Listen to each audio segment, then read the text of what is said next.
Kondo-san. Il était une fois, dans un pays très froid, vivaient deux petits enfants qui étaient voisins. Ils étaient de très bons amis. La fille s'appela Gerda et le garçon s'appelait Kai. Ils jouaient tout le temps ensemble. Chaque soir, la grand-mère de Gerda les réunissa devant la cheminée et leur raconta des histoires. Ce soir-là, la grand-mère leur raconta l'histoire de la Reine des Neiges. Les enfants, la Reine des Neiges était très belle fille, avec des yeux verts profonds, mais elle était tout aussi maléfique. Elle utilisait des traîneaux pour tromper les enfants, les capturer et les transformer ensuite en sculptures de glace. Comme ses cheveux, son cœur était fait de glace. Grand-mère, c'est si effrayant. Et si elle venait chez nous, nous devons nous protéger d'elle. Les enfants, c'est une histoire vraie. S'il vous plaît, ne montez jamais sur les traîneaux d'inconnus. Si vous le faites, de mauvaises choses pourraient vous arriver. Le lendemain, Kai et Gerda sont partis faire une course de traîneaux dans la campagne enneigée. Kai était encore sous l'effet de l'histoire de sa grand-mère. Gerda, quand je suis allé me coucher hier soir, j'ai pensé à quelque chose. Je me demande si on peut faire fondre la Reine des Neiges. Si on peut l'amener près de la cheminée, on peut peut-être la faire fondre. Ainsi, le sort qu'elle a jeté à tous ses enfants gelés sera brisé et ils seront libérés. Kai, s'il te plaît, baisse la voix. Elle peut nous entendre et sera très en colère. Nous devons être prudents. Je vais faire fondre la Reine des Neiges. En effet, la Reine des Neiges pouvait entendre même un murmure de n'importe où dans le pays. Après avoir entendu Kai rire de se moquer d'elle, la Reine des Neiges décida d'emmener Kai dans son palais et de le transformer en sculpture de glace pour toujours. Il a immédiatement envoyé un magnifique traîneau tiré par ses reines là où se trouvaient les enfants. Oh mon Dieu, quel beau traîneau! Tu crois qu'on devrait monter dedans et l'essayer, Gerda? Selon l'histoire, la Reine des Neiges a aussi un traîneau, mais ça ne peut pas être celui-là. Regarde comme il est beau. Il est couvert d'argent et il brille de 1000 feuilles. Oh! Non, Kai, ne monte pas dessus. Rappelle-toi ce que grand-mère a dit. Elle nous a prévenus de ne pas monter sur le traîneau d'un étranger. Il est si beau. Je vais le monter juste un peu et je descends tout de suite. Dès que Kai est monté sur le traîneau, les reines se sont envolées dans les airs. En quelques secondes, il était hors de vue. La Reine des Neiges l'a fait emmener dans son château. Kai était très effrayée et le rejetait de ne pas avoir écouté Gerda, mais elle était trop tard. Les saisons passèrent, la neige fondit et l'été arriva. Gerda était morte d'inquiétude, alors elle était finalement allée parler à sa grand-mère. Grand-mère, je pars à la recherche de Kai. Je suis si inquiète pour lui et il m'a tellement manqué. S'il te plaît, laisse-moi partir. À une condition, Gerda, j'ai une grande confiance en toi et tu es une fille très courageuse. Mais j'ai un miroir magique et je veux que tu le prennes avec toi. À quoi me servira ce miroir, grand-mère? Quand tu seras face à face avec la Reine des Neiges, fais-lui regarder ce miroir. Alors seulement tu verras son utilité. Gerda mit le miroir dans son sac et partit. En traversant la forêt, elle tomba sur une petite maison. Elle frappa à la porte car elle était fatiguée et voulait se reposer un peu. Une gentille vieille dame lui ouvrit la porte. En faisant, c'était une sorcière qui jetait toujours de bons sorts. Entre, ma belle, nous t'attendions. Je sais pourquoi tu es ici et je vais t'aider. Tu cherches ton meilleur ami Kai? Mon chat Coton te dira où il est. Vraiment? Merci beaucoup. Gerda a immédiatement allé près du coton qui était couché sur un oreille près de la cheminée. Cher Coton, comment puis-je trouver mon ami Kai? Il y a une petite fille dans le chalet au bout de la forêt. Elle m'a dit de t'envoyer dès ton arrivée. Elle sait où se trouve votre amie. » Gerda les a remerciés et est partie. Elle marcha et marcha encore, et lorsqu'elle atteignit le chalet au bout de la forêt, la nuit était toujours. Une petite fille la rencontrèrent avant qu'elle n'arrive et frappa à la porte. « Bienvenue, Gerda. Je vous attendais. S'il te plaît, assieds-toi près du feu et prends quelque chose à manger. » « Je suis vraiment fatiguée et j'ai faim. Merci beaucoup. » Après avoir mangé, repose-toi un peu. Demain, je t'enverrai au palais de la Reine des Neiges. Ne t'inquiète pas. Le lendemain, ils allèrent dans la grange à l'arrière où il y avait 2 beaux rennes. La petite fille pouvait parler aux rennes. Elle leur murmura à l'oreille d'emmener Gerda au palais de la Reine des Neiges. Tout de suite, ils ont préparé un beau traîneau. Je ne sais pas comment te remercier de m'avoir aidé. Fais un bon voyage, n'aie pas peur. Mes reines vont t'emmener au palais et tu trouveras ton ami Kai. Prends ça avec toi. Gerda se mit en route avec la reine tirant le traîneau. Ils voyagèrent pendant plusieurs jours, tout était recouvert de neige blanche. Heureusement, la petite fille avait donné à Gerda un manteau épais, un chapeau et une couverture chaude. Je suis enveloppée d'une couverture chaude pendant le voyage en traîneau. Je serais tellement heureuse si je pouvais faire ça avec Kai. J'espère que nous pourrons le faire sur le chemin du retour. Après avoir voyagé pendant des jours, ils ont finalement arrivé devant un château blanc étincelant. Gerda réalisa qu'il était arrivé au château de la Reine des Neiges. « Mes chères reines, attendez-moi ici. Je vais aller chercher mon ami et je reviens tout de suite. » Elle entra directement dans le château. Tout était fait de glace et était couvert de stalactites de glace. Elle se promena dans le château, mais il n'y avait absolument personne. Kai! Kai! Où es-tu? Kai! Je ne te trouve pas! Sa voix résonnait dans le château vide. Quand elle a finalement ouvert la porte d'une pièce au dernier étage, soudainement, elle a vu Kai. Elle était debout comme une autre statue au milieu de la pièce. Kai! Kai! Réveille-toi! Parle-moi! Tu m'as tellement manqué, mon cher ami! Je t'ai enfin retrouvé! Elle pleurait et se frottait partout pour essayer de faire fondre la glace. Elle pleurait et pleurait tellement que ses larmes ont commencé à faire fondre la glace autour de Kai.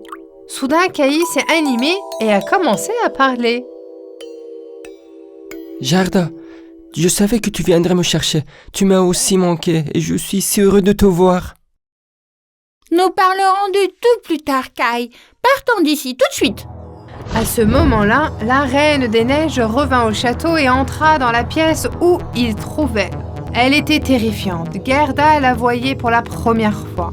Avec ses longs cheveux blancs et ses yeux d'un vert profond, la Reine des Neiges était une belle femme. La Reine des Neiges se mit à crier de colère.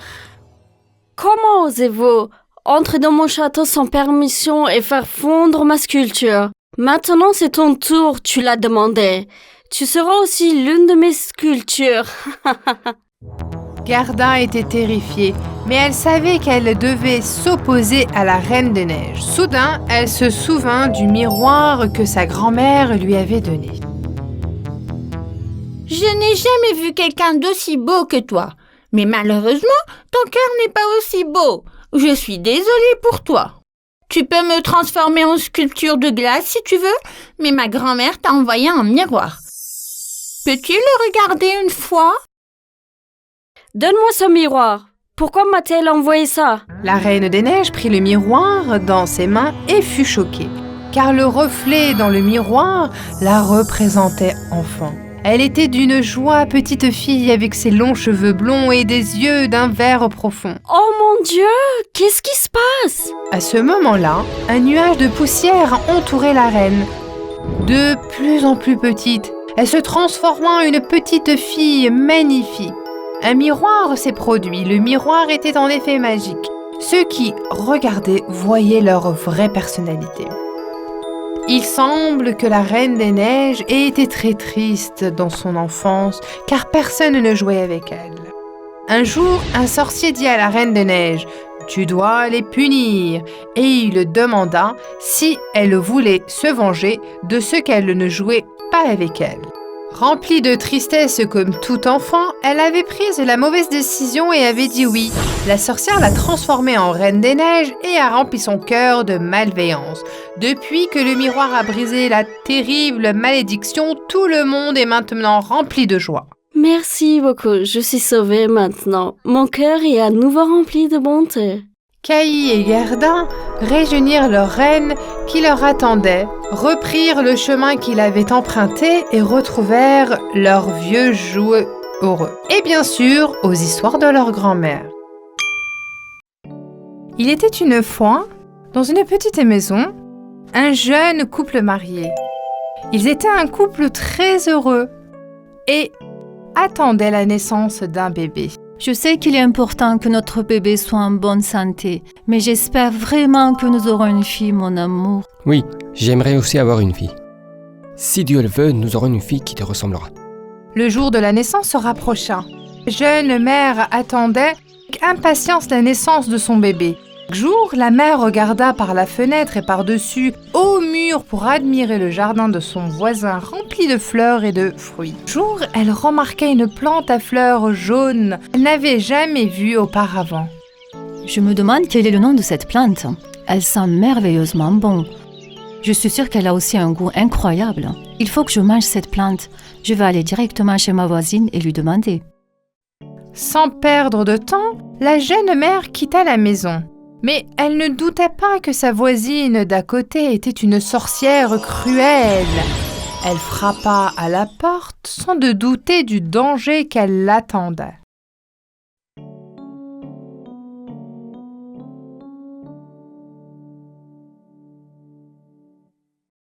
Bonjour voisine, la plante jaune dans votre jardin sent très bon. Je suis enceinte et j'en ai vraiment envie. Est-ce que c'est une plante mangeable ? Bien sûr, je peux vous en donner un peu. Elle a un goût incroyable et vraiment pour les humains. Alors, ce sera bon pour mon bébé aussi. Bien sûr, chère voisine, surtout vous pour les futures mamans, mais rappelez-vous parce que c'est très précieux, vous ne pouvez en prendre qu'un seul.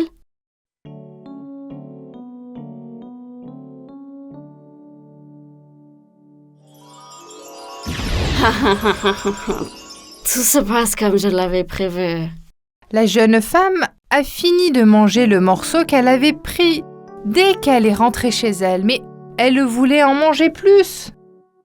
Apporte-moi-en en plus. Si je ne mange pas, je ne pourrai pas avoir ce bébé. Ne t'inquiète pas, je ferai tout ce que je peux pour t'apporter plus de cette plante jaune. Comme la nuit tombait et qu'elle faisait sombre, le mari impuissant grimpa dans le grand mur et prit la plante que sa femme voulait. Cela a duré un certain temps. Chaque nuit, le jeune homme entra secrètement dans le jardin, mais elle était mal à l'aise à l'idée d'entrer dans le jardin de ses voisines sans permission. La méchante sorcière avait en effet fait pousser cette plante pour leur rendre un piège. Elle savait que sa voisine attendait un bébé et qu'elle aurait certainement envie de cette plante à cause de son odeur. Elle avait l'œil sur le bébé depuis longtemps. Elle allait prendre le bébé d'une manière ou d'une autre. Un soir, alors que l'homme entendait un nouveau dans le jardin, la sorcière l'a pris en flagrant délit. Elle avait maintenant l'apparence d'une sorcière. Elle était très laide et avait l'air extrêmement effrayant. Le pauvre homme était effrayé. Pardonnez-moi. Ma femme est enceinte et elle ne peut s'empêcher de manger cette plante. J'ai été contrainte de le faire parce que vous avez dit qu'elle ne pouvait qu'en prendre qu'une. Je sais que c'est mal. Mais si elle ne la mange pas, j'ai peur que ma femme meure. Je suis dans une situation très difficile. J'accepte vos excuses avec une seule condition. Vous devez me donner le bébé qui va naître, sinon je vous détruirai tous. L'homme dut accepter cette condition. Quand le moment de la naissance arriva, une belle petite fille naquit. La sorcière se rendit immédiatement dans leur maison. Son nom sera Réponse. Vous l'élèverez jusqu'à ce qu'il ait 1 an. Dans 1 an exactement, je viendrai vous la prendre. Le couple impuissant accepta.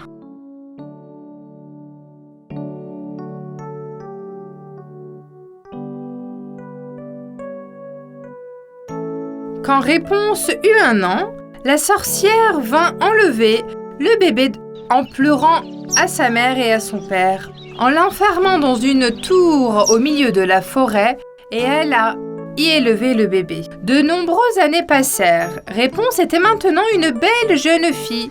Quand elle n'avait jamais coupé les cheveux, elle laissait plusieurs mètres de long. Ses cheveux étaient blondes dorés. Elle avait les yeux d'un vert profond. Chaque fois que la sorcière se rendait dans la tour, elle l'appelait. Ma chère fille, aux cheveux blondes, je suis là. Détache ses cheveux. Réponse jeta sa longue tresse par terre et la sorcière montait à leur tour en l'utilisant ses cheveux. Elle chantait toute la journée jusqu'à la tombée de la nuit. Sa voix résonnait dans la forêt et les oiseaux volaient vers la fenêtre pour l'écouter. Les oiseaux étaient ses seuls amis. Un jour, un prince se promenait dans la forêt. Lorsqu'il entendit le chant de Réponse, il se demanda d'où venait ce merveilleux son. En suivant la direction du son, elle s'est approchée de la tour et a réalisé que la voix venait de là. Je dois rencontrer la fille avec cette voix étonnante. Je me demande comment je peux monter dans cette tour. Alors qu'il faisait désespérément le tour de la tour, il aperçoit soudain qu'une sorcière l'appelant en haut de la tour. Il se cacha aussitôt derrière un arbre et observa. Ma chère fille aux cheveux blonds, je suis là. Laisse tomber tes cheveux. Réponse laissa tomber ses cheveux tressés et la sorcière grimpa au sommet de la tour. J'ai trouvé comment monter dans la tour. Après avoir attendu le départ de la sorcière, le prince appela la tour en imitant la voix de la sorcière. Ma fille, s'il te plaît, laisse encore tomber tes beaux cheveux blonds. J'ai oublié quelque chose là-haut. Je vais les laisser tomber tout de suite, mère. D'un geste rapide, elles libérèrent à nouveau ses cheveux. Le prince escalada la tour en utilisant ses cheveux et rencontra Réponse. C'était la première fois de sa vie que la belle fille voyait une autre personne. Qui es-tu? Pourquoi es-tu là? Où est ma mère? Il n'y a pas de raison d'avoir peur. Je suis le prince de ce pays. Votre merveilleuse voix m'a permis de venir ici. Pour venir ici, j'ai dû imiter la voix de ta mère. Réponse, qui au début était très effrayée, a lentement réalisé qu'il n'était pas une mauvaise personne. Le prince était déjà charmé de sa beauté. Les jours, les mois passèrent. Le prince venait tous les jours à la tour. Quand ils passaient du temps ensemble, il ne réalisait pas à quelle vitesse le temps passait. Il a finalement demandé Réponse en mariage. Réponse, je veux vivre avec toi pour le reste de ma vie. Veux-tu m'épouser? Bien sûr, je vais t'épouser. Je dois maintenant retourner au palais. Je vais essayer de trouver une solution pour te faire sortir d'ici immédiatement. Réponse était très excitée de l'idée de pouvoir enfin voir le monde extérieur une fois qu'elle aurait... Elle s'ennuyait tellement de vivre seule dans la tour pendant toutes ces années. Il a tenu les cheveux des Réponses et s'est dirigé vers le bas de la tour. Malheureusement, la sorcière était là aussi et a vu le prince. Elle a immédiatement compris ce qui se passait. Elle se mit en colère. Alors que Réponse remettait ses cheveux en place, la sorcière s'y est accrochée et a grimpé. Elle était si ennuyée et frieuse. Mais qu'est-ce qui se passe ici? Qui vient de partir? Je t'ai caché ici pour te protéger du mal. Mais toi, tu as parlé des étrangers et tu les as liés d'amitié avec eux. C'est le prince de ce pays. Il m'a demandé en mariage et j'ai accepté. Je suis si heureuse. Mère, j'attendais que tu viennes pour te raconter tout ça. Quoi? Quelle est cette absurdité? Je vais te montrer. La sorcière était tellement en colère qu'avec une paire de ciseaux, elle a coupé les longs cheveux de Réponse aussi courts que possible. Et avec sa magie, elle l'envoya ensuite dans un autre pays très loin. Lorsque le prince arriva à la tour le lendemain, il ne savait pas que la sorcière l'attendait dans la tour. Salut Réponse, je suis là. Détache tes cheveux s'il te plaît. La sorcière laissa tomber la longue tresse qu'elle avait coupée dans les cheveux de Réponse. Lorsque le prince arriva à la fenêtre de la tour, la sorcière était là pour l'accueillir. Il fit terrifié dès qu'il la vit. Quelle surprise! Tu pensais que tu allais pouvoir m'enlever ma fille, que je vais cacher pendant des années? Lorsque la sorcière lâcha la tresse, le prince terrifié se retrouva sur le sol. Il tomba sur les buissons, mais comme il s'était coigné la tête, il était aveugle. Réponse était toujours présente dans l'esprit du prince. Alors, monté sur son cheval, il la chercha partout. Il se jura que même s'il avait allé jusqu'au bout du monde, il la retrouverait. Il chercha pendant très longtemps. Enfin, un jour, il entendit une chanson. La voix lui était familière. C'est la voix de Réponse. Je l'ai enfin trouvée. Galopant sur son cheval, il se dirigea droit vers la douce voix. Il arriva à la porte de la maison où se trouva Réponse. Réponse, je suis là. Ouvre la porte. Je n'arrive pas à y croire. C'est vraiment toi? Quand Réponse ouvrit la porte, elle pleura en voyant le prince. Elle pleura tellement que ses larmes tombèrent sur le visage du prince qu'il était à genoux. Ces larmes étaient des larmes de joie miraculeuse. Soudain, le prince aveugle ouvre les yeux. Ils se sont embrassés avec joie et ont célébré ce miracle. Ils retournent au palais et commencent à préparer le mariage. À leur retour, Réponse et le prince ont recherché ses vrais parents pour leur annoncer la nouvelle. Ils étaient incroyablement heureux d'être réunis avec leur fille après toutes ces années. Ils ont fait un beau mariage et ont tous vécu heureux.